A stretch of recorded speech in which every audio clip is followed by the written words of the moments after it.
Have you ever pondered why, in a nation that champions freedom and individual rights, child marriage still exists? It's a startling reality to grapple with, isn't it? We're not talking about a distant land, we're talking about the United States of America. Recent reports reveal a rather unsettling truth. Child marriage is a prevalent issue in the US. Only 12 out of 50 states have outright banned the practice. Virginia, for instance, recently raised the marriage age to 18, joining the ranks of the few states that have made such a move.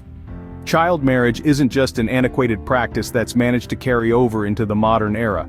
It's a form of gender-based violence and a human rights violation. The consequences are dire, leading to heightened risks of poverty, exploitation, and limitations on education. Despite these harmful effects, there is no comprehensive federal law setting a minimum age for marriage.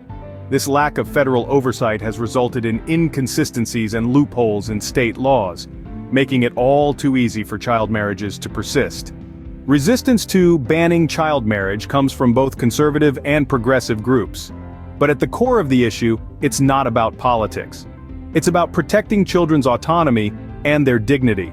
It's about recognizing child marriage as a domestic problem, not just a global one. There's the need for strong legislation, there's the need to support survivor-led advocacy efforts, but the first step? That's recognition. Recognizing that child marriage isn't just an issue in far-off lands but right here on home soil.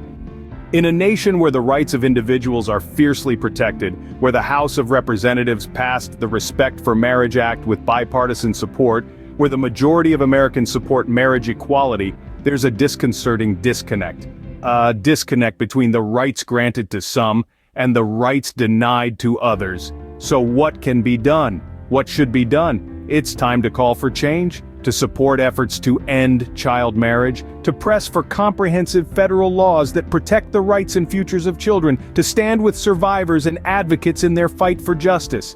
Remember, change begins with awareness. So, share the message, start the conversation, and let it be known. Child marriage is a problem in the US, and it's time to take urgent action. Because every child deserves a future free from exploitation and full of opportunities.